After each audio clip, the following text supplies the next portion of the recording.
দিদি 7 মাসের সাত। দিদি শ্বশুরবাড়িতে একটা নিয়ম আছে, মনসা ঠাকুরকে দুধ কলা দেওয়ার পরে কলা পাতাকে রোল করে পেঁচিয়ে নিয়ে তার মধ্যে থেকে দুধ কলা খাওয়াতে হয়। এটা দিদি প্রথমেই খেতে পাচ্ছিল না, কাঁচা দুধের গন্ধে তোর বমি উঠে আসছিল। তারপর দিদি যখন ঘরে আসলো জিজ্ঞেস করলাম কেমন লাগলো রে তোর খেতে। ও বললো ভালো না, খুব বাজে খেতে, খুব কষ্ট পেয়েছি। দিদি অনেকটা মোটা হয়ে গেছে বলে ভাই দিদি আর আমাকে একটু ভেঙাচ্ছে। আমাকে তো সবসময় মোটা বলতোই, এখন দিদিও আর বাদ পড়ছে না। এটা দিদির স্বাদের শাড়ি। তারপর গরম গরম লুচি আর ঘুগনি খেয়ে নিলাম। এটা ছিল সকালের খাবার। খাওয়া সেরেই চলে গেলাম একটু রান্নাবান্নার দিকে।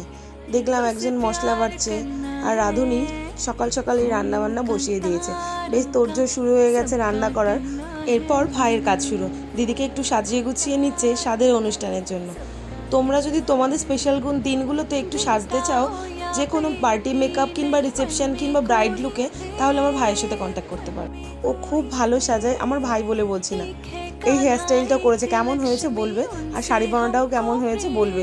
দিদিকে সাজিয়েছে কেমন সেটাও বলো। দিদি সাজানো শেষ হলে তারপর সবাই মিলে নিয়ে গেল দিদিকে ঠাকুর ঘরের সামনে, যেখানে দুটো গামলা ঢাকা দেওয়া ছিল।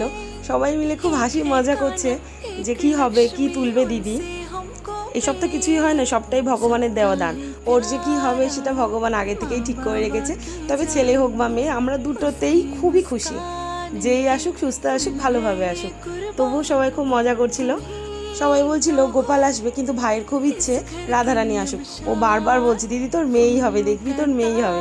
জানি না কি হবে, তবে যেই আসুক ভালোভাবেই থাকুক। এরপর সবাই মিলে চলে গেলাম স্বাদের অনুষ্ঠানের জন্য ছাদের ওপরে, যেখানে একটু ছোটোখাটো করে অনুষ্ঠানের জন্য ভাই এই বেলুনগুলোকে সাজিয়েছে। আমি আর ভাই মিলে এই বেলুনগুলোকে বেঁধেছি, এই জায়গাটাকে একটু সাজিয়েছি।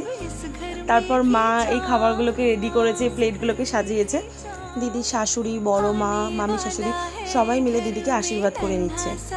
আশীর্বাদ শেষে খাওয়া দাওয়ার পালা শুরু হয়ে গেছে। দিদিকে এখানে অনেক রকমের খাবার দেওয়া হয়েছিল, কিন্তু ও কোনো কিছুই খেতে পারেনি। খেতে পারুক বা না পারুক, দিদি সবসময় একই কথা, রান্নাগুলো কিন্তু খুব ভালো হয়েছে, খুব টেস্টি হয়েছে, খেয়ে দেখ। এরপর শুরু হয়ে গেল আমাদেরও খাওয়া দাওয়ার পালা।